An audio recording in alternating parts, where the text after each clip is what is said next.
السلام عليكم ورحمة الله وبركاته. يا رب تكونوا بخير وفي أحسن حال، وكل سنة وانتم طيبين. إن شاء الله هنعمل مع بعض النهاردة الكبدة الأسكندراني بطريقة جميلة جدا وهتعجبكم. ما تنسوش تشتركوا في القناة وتعملوا لي لايك، ويلا بينا نشوف الطريقة. هكون محضرة كيلو كبدة بلدي متقطعة شرايح صغيرة. بالنسبة للكبدة البلدي لما تيجي تغسليها ما تغسليهاش بالمية، لأنك لو غسلتيها بالمية هتبقى زفرة وهيبقى طعمها مش حلو. بنغسلها ازاي؟ ان احنا بنحط عليها كوباية لبن وبنقلبها ونسيبها لمدة 5 دقايق، وبعد كده اصفيها من اللبن واشطفها بكوباية خل، وكده الكبدة تبقى جاهزة معايا. بعد كده هكون محضرة بصلاية كبيرة مفرومة، وست فلفلات رومي مقطعاهم قطع صغيرة، وطماطمية كبيرة مقشراها ومقطعاها قطع صغيرة، وقرن فلفل حامي متقطع قطع صغيرة، وراس توم مفرومة. وبالنسبة للتوابل هيكون معايا معلقة كبيرة كمون وملح وفلفل حسب الرغبة، وربع كوباية عصير ليمون.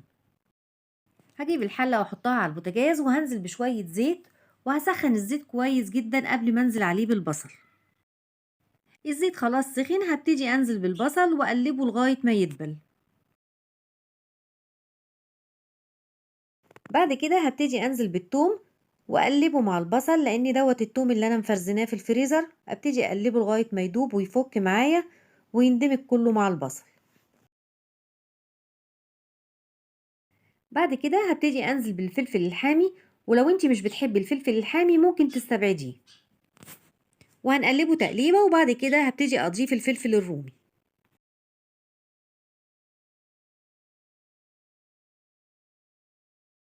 وهنبتدي نقلب الخضار كله مع بعض. بالنسبه لتسويه الكبده انا ما بضيفش اي ميه، الكبده بتسوي نفسها بنفسها، بتنزل ميتها هي والخضار، وبعد كده بترجع تشرب الميه بتاعته تاني، وده اللي بيخليها طعمها حلو كده وبيديها طعم مميز.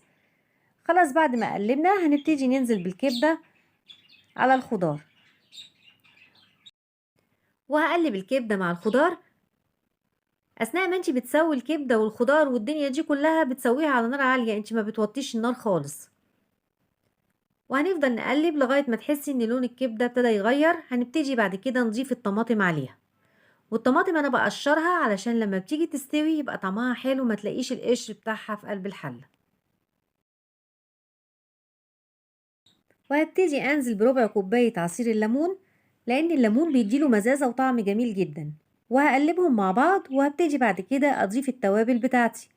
هنضيف الملح والفلفل الاسود على حسب الرغبة، وهضيف معلقة كبيرة كمون، لان الكمون بيخلي طعم الكبدة وريحتها تحفة. هغطي الكبدة خلاص بالغطا وهسيبها تكمل سواها على مهلها، وبمجرد ما تشرب المية بتاعتها تبقى كده خلاص الكبدة استوت. زي ما انتوا شايفين سهلة وما بتاخدش وقت، وان شاء الله الطريقة دي هتعجبكم. وما تنسوش تشتركوا في القناة وتعملوا لي لايك، واشوفكم على خير.